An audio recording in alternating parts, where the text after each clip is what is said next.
Israel has one of the most advanced air defense systems in the world. But on March 21st, missiles still got through, and one of them landed near its most sensitive site. On March 21st, 2026, the conflict crossed into territory that immediately captured global attention. In the early hours of the day, a ballistic missile struck near Dimona, a location long associated with one of Israel's most sensitive strategic facilities. Within moments, reports began to surface of an impact in the area, followed by rising smoke and the rapid deployment of emergency response teams. The timing was precise. Air defense systems had activated, warnings had been issued, but at least one warhead penetrated the defensive shield and reached the ground. The result was immediate disruption, damage to infrastructure, emergency lockdown procedures, and a surge of activity across security networks monitoring the situation in real time. But it was not just the impact that made this moment significant. It was the location. Dimona is not an ordinary city. For decades, it has been closely linked to Israel's nuclear infrastructure, making it one of the most strategically sensitive sites in the country. Any strike in its vicinity carries implications far beyond physical damage. Within hours, the event drew intense international scrutiny. Governments, intelligence agencies, and defense analysts all focused on a single question. What did it mean that such a target had been struck? Because in a conflict already defined by escalation, this was a move that touched one of the most critical and closely guarded elements of national security. The significance of the strike becomes clearer when viewed in the context of what lies just outside Dimona. Nearby stands the Shimon Peres Negev Nuclear Research Center, one of the most sensitive and closely guarded facilities in Israel. For decades, it has been central to the country's strategic posture, surrounded by layers of security designed to prevent exactly this kind of scenario. The missile did not directly hit the facility, but it came close enough to trigger immediate international concern.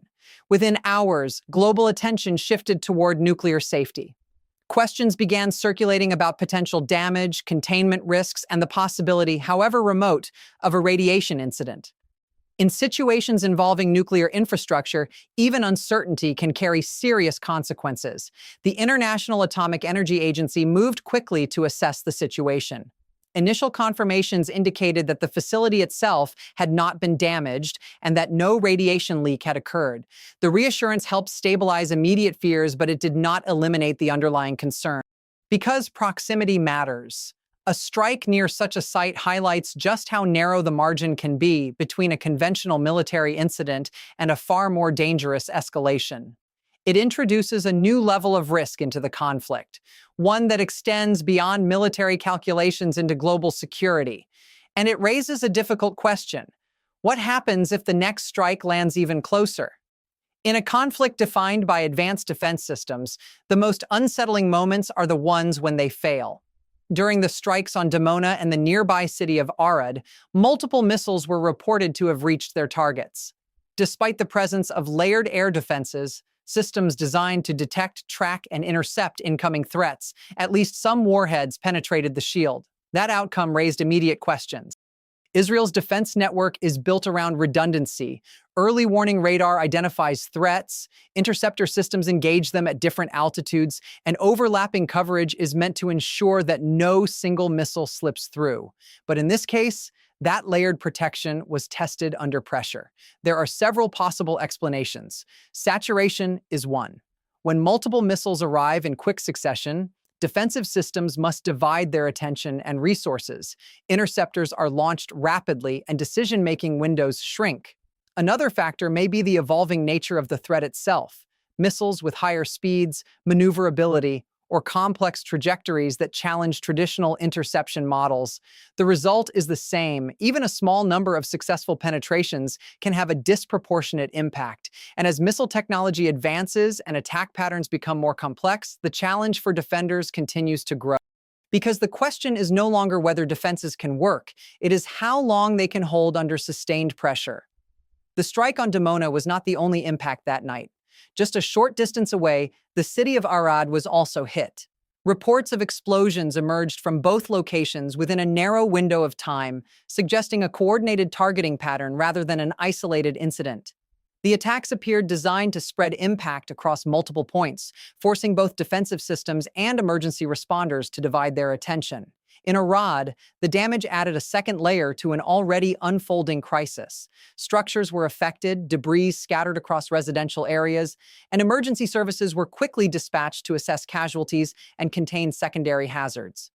With two cities now dealing with active impact zones, coordination became more complex.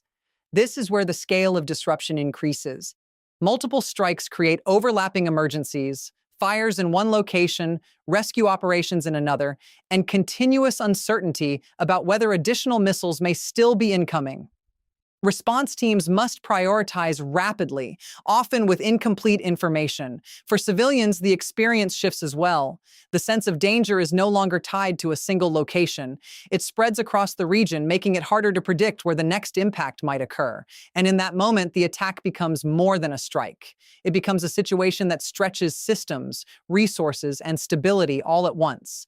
As the situation stabilized enough for assessments to begin, the human cost of the strikes became clearer. More than 180 people were reported injured.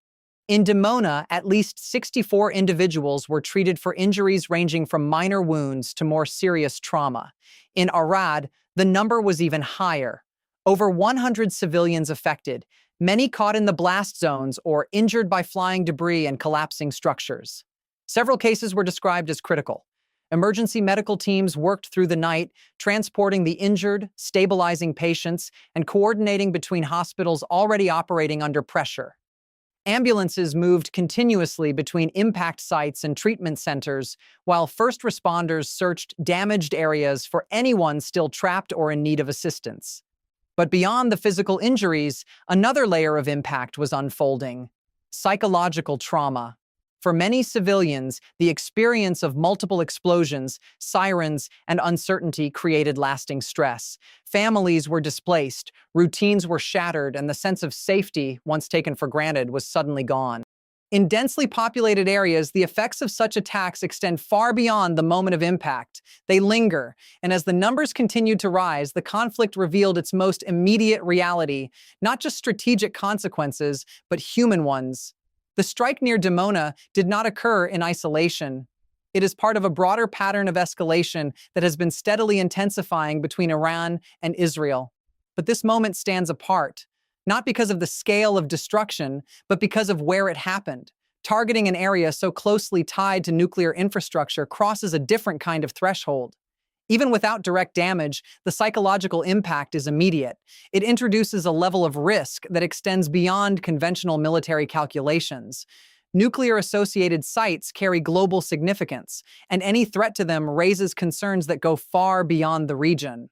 That is why this strike resonates so strongly. It sends a message, not just about capability, but about willingness. The choice of location suggests that boundaries once considered too sensitive to approach may no longer hold the same weight. And once those boundaries begin to shift, the risk of further escalation increases sharply. Each side is now forced to reassess. Military planners must consider new scenarios. Political leaders must weigh responses carefully, knowing that each decision could push the conflict further into uncharted territory. Because escalation is not always defined by larger explosions. Sometimes it is defined by the targets chosen. And this incident may signal that the conflict is entering a phase where those targets and the risks they carry are becoming far more dangerous.